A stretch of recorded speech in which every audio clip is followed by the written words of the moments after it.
Semangat kok. Allahu Akbar. Allahu Akbar. Takbir. Karena musuh, aku akan mengajar, akan mencapai mereka, akan bagi-bagi jarak. Cukup. Dibaca pun langsung hilang energi. Betul seperti itu. Jangan ada diri lagi. Keluarkan tenaganya. 1, 2, 3. Waktu baca Alkitab tadi enggak ada. Waktu baca Al-Quran ada. Subhanallah. Ini bukan magic. Ini tidak rekayasa. Ini adalah sebuah kebenaran. Ini sebuah bukti. Ketika beliau baca Alkitab tidak punya energi. Tapi ketika baca Al-Quran langsung punya energi. Ini adalah bukti kebenaran Islam. Allahu Akbar.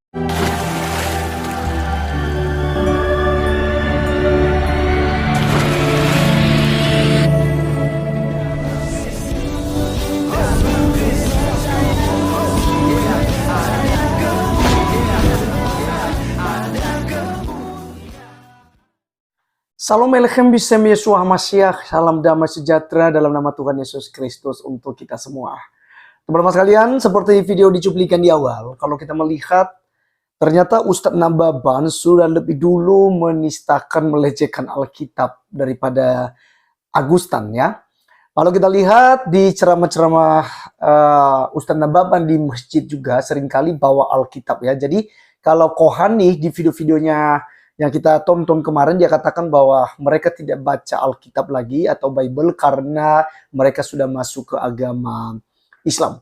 Sementara kaumnya, teman-temannya, para mu'alaf itu masih terus membaca dan merenungkan Alkitab. Walaupun ayatnya dipelintir, karena itu memang senjata mereka untuk mencari cuan dan dukungan dari umat muslim di Indonesia pastinya. Nah teman-teman, seperti apa yang dilakukan oleh Ustadz Nababan soal Alkitab, di mana ketika orang membacakan Alkitab hilang energinya atau kekuatannya, tetapi ketika membaca Al-Quran itu kuat ya. Jadi ini sebuah pembuktian konyol yang dilakukan oleh Ustadz Nababan. Nah teman-teman sekalian, mari kita melihat videonya berikut ini. Tapi sekarang, ya dari itu ya, sekarang begitu dia pegang langsung hilang kekuatan beliau. Inilah salah satu keajaiban Islamnya. Buktikan, seperti tadi Bang, jangan diulang ya. 1, 2, 3.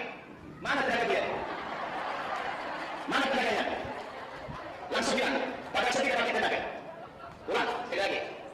Ya. Pam, keluar dari tenaga semuanya. 1, 2, 3. Ya. 1, 2, 3. Sekarang pegang Quran. Pegang Al-Quran. Sama, ini sensornya ada juga. Seperti tadi, jangan ada yang berubah. Abang lagi seperti tadi. Ya. 1, 2, 3. Subhanallah. Apa? Sekarang dibaca satu ayat saja. Bebas yang mana membacanya? Bebas yang mana?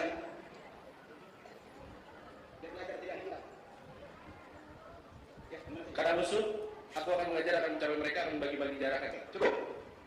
Dibaca pun langsung hilang energi. Betul seperti itu. Jangan ada diri lagi. Keluarkan tenaganya. 1, 2, 3. Ada nggak perbedaan? Ada perbedaan. Waktu baca Alkitab tadi enggak ada. Waktu baca Al-Quran ada. Subhanallah. Ini bukan magic. Ini tidak rekayasa. Ini adalah sebuah kebenaran. Ini sebuah bukti. Ketika beliau baca Alkitab tidak punya energi. Tapi ketika baca Al-Quran langsung punya energi. Ini adalah bukti kebenaran Islam. Allahu Akbar. Oke, teman-teman sekalian, itulah cara Ustadz Nababan untuk menjelekkan kekristenan dan menjelekkan Alkitab dan menganggap bahwa Alkitab itu tidak punya kuasa apapun, tidak berenergi seperti Al-Quran yang bisa digunakan sebagai jimat ya. Jadi ketika dipegang Al-Quran, kekuatan luar biasa, apalagi dibacakan bisa jadi terbang ya, seperti superhero ya. Teman-teman sekalian, tentu saja hal ini konyol ya. Pembuktian-pembuktian semacam ini adalah konyol karena soal kebenaran kitab suci itu tidak bisa diukur kebenarannya melalui uji tes seperti yang dilakukan oleh Ustadz Nababan. Jadi keliru sekali teman-teman sekalian jika orang-orang yang setingkat Ustadz ya menggunakan cara konyol ini untuk membuktikan kebenaran Islam dan ketidakbenaran daripada Kristen. Saya heran teman-teman sekalian ya, bahwa mereka ini bukan justru mengajarkan hal-hal yang baik kepada umat, tapi justru mereka mengajarkan hal-hal yang bertentangan agar umat Islam itu tidak boleh bersatu dengan orang Kristen, tidak boleh bersama dengan orang Kristen ya. Jadi ini tujuan mereka. Jadi jelas teman-teman bahwa mereka ini adalah memecah belah ya. Tujuan mereka mengacaukan umat beragama di Indonesia. Nah, kita melihat kemarin juga apa yang dilakukan oleh Agustan, ya kurang lebih ya dia kentutin Alkitab dan dia minta apakah Yesus ya mengajaknya dia akan mati dalam sebulan. Nah, kita sudah lihat sendiri bagaimana kuasa Tuhan bekerja kepadanya. Walaupun itu karena dia kerja keras lalu kena stroke ya. Tapi pada kenyataannya ya dia lumpuh. Semuanya itu tidak lain dan tidak bukan karena dia sudah menentang Tuhan. Ya, karena dia sudah menentang Tuhan. Beberapa para mualaf yang menentang Tuhan akhirnya mati kecelakaan. Ya, serangan jantung tiba-tiba mati. Banyak sekali. Ya, Ahmad Dedet juga yang di luar negeri itu ya, yang gurunya Zakir Naik juga kena stroke kurang lebih seperti Agustan gitu ya. Nangis-nangis setelah kena stroke karena dia menentang Tuhan. Gitu. Nah, kurang lebih seperti Ustadz Nababan ini. Apakah Ustadz Nababan juga mau menyusul Agustan? Ya. Dan teman-teman kalian yang lain yang memang dihajar oleh Tuhan. Ya. Tapi ingat teman-teman sekalian, hajaran-hajaran Tuhan itu baik adanya untuk membuat bertobat. Tapi jika tidak bertobat, orang tersebut pasti akan binasa. Saya peringatkan seperti Ustadz Agustan dan Ustadz Nababan ini. Jika tidak bertobat, jika tidak berhenti untuk mengganggu Kristen dan menistakan Tuhan kami, kalian akan menanggung akibatnya. Gitu. Kalian pasti akan ditegur. Karena yang kalian lawan bukan Kristen, bukannya kami gitu yang kalian lawan. Tapi yang kalian lawan adalah Tuhan di atas segala Tuhan. Ya, itu yang harus kalian camkan baik-baik. Teman-teman, mari kita melihat firman Tuhan. Hai kamu keturunan ulat beludak, bagaimanakah kamu dapat mengucapkan hal yang baik, sedangkan kamu sendiri jahat, karena yang diucapkan mulut meluap dari hati. Orang yang baik mengeluarkan hal-hal yang baik dari perbendaharaannya yang baik, dan orang yang jahat mengeluarkan hal-hal yang jahat dari perbendaharaannya yang jahat. Tetapi aku berkata kepadamu, setiap kata sia-sia yang diucapkan orang harus dipertanggungjawabkannya pada hari penghakiman. Karena menurut ucapanmu engkau akan dibenarkan, dan menurut ucapanmu pula engkau akan dihukum. Jadi jelas teman-teman sekalian, apa yang dilakukan oleh ustadz-ustadz ini ya, Ustadz Agustan, Ustadz Nababan, Ustadz Mujir, ada Ustadz Ahmad Kainama, ada Aristo, ada Doditan, ada Irene Handono, ada Bangun Samudra, ada Feliciao, ya, ada Nandar, ada Ustadz Abdul Somad yang menghina salib. Teman-teman sekalian, ingat bahwa apa yang kalian lakukan yaitu karena memang kalian ya dasarnya jahat. Ini dari belakang kok. Karena orang jahat akan mengeluarkan dan akan melakukan hal-hal yang jahat. Gitu. Dari perbendaharaan hatinya, dari hatinya, karena itu semua meluap dari hati teman-teman sekalian, itu akan dilakukan secara tindakan.